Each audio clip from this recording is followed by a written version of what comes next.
You're watching WKYT News at noon. Good afternoon. The news continues on this Monday. Bill Bryant and Barbara Bailey reporting. 4 people charged in connection to a police officer's murder appeared before a judge this morning. It was the first hearing for Raleigh Sizemore, Gregory Ratliff, Carl Banks, and Rita Creech since Officer Daniel Ellis was shot during a robbery investigation in Richmond last Wednesday. He died on Friday. WKYT's Victor Puente is live now with more on the hearing, and it is our top story at 12:30. Victor?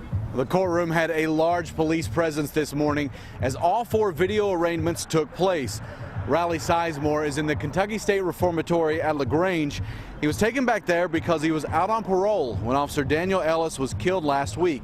He's charged with murder of a police officer, 2 counts of attempted murder of a police officer, unlawful imprisonment, and robbery. Gregory Ratliff is charged with complicity to murder.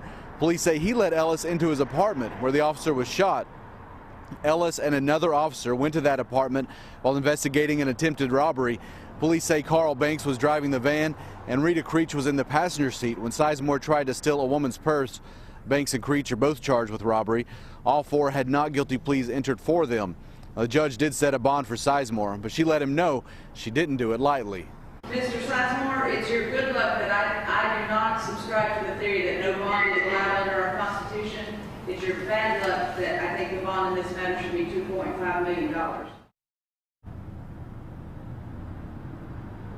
So his bond was set at $2.5 million. Gregory Ratliff's bond was set at $2 million. Both Carl Banks and Rita Creech had their bonds set at $100,000.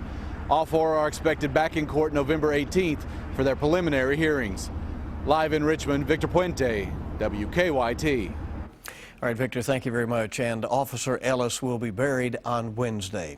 Flags will be flying at half-staff Wednesday in honor of the officer. His funeral will be held at 11 o'clock on Wednesday morning at the Alumni Coliseum on the EKU campus. His visitation is scheduled for 2 p.m. until 8 p.m. tomorrow, also at Alumni Coliseum.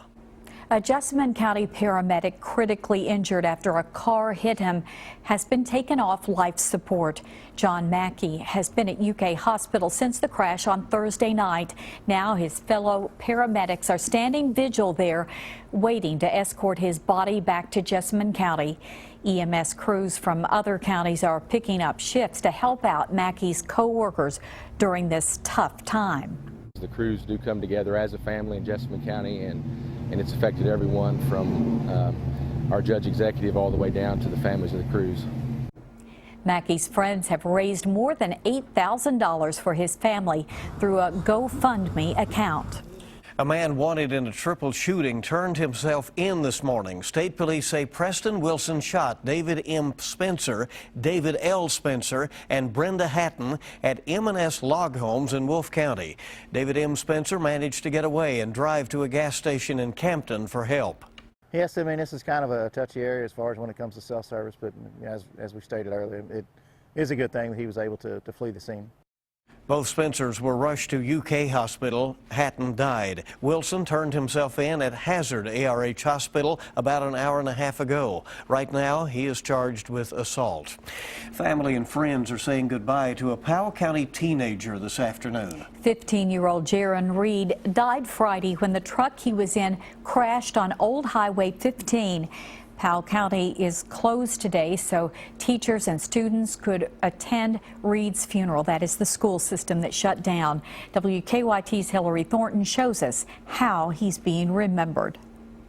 The principal here at Powell County High School says it was an easy decision to cancel classes for today, a day that the students and staff here are saying goodbye to one of their own. With classes canceled, the high school was still open this morning as a place for friends of 15-year-old Jaren Reed to come together. The open door marked with a camouflage wreath and cross with administrators, counselors, and pastors all on hand to help students and staff through this difficult time. Jaren died on Friday when the truck he was in crashed on Old Highway 15. It is a loss that hurts the entire school. Jaren, a sophomore, was the younger brother of a senior Powell County student. Friends of the teenager, many wearing camouflage shirts made for their friend known as Boo, say Jaren loved the outdoors and was a friend to everyone he met. Jaren was a good friend to everybody, and this school ain't going to be the same without him. It's some of my worst days on the job to have to come in and see our kids in a lot of grief and a lot of sadness going on. It's very difficult for us. The impact for his teachers will be great as well. You know, we can't forget them. We need to support them when they come in, and that empty chair is an unfortunate reminder of what's happened. Jaren's funeral is this afternoon. His school will continue to support his family in the days to come, including with a chili supper benefiting the Reed family planned for this Friday night before the Pirates' home playoff football game.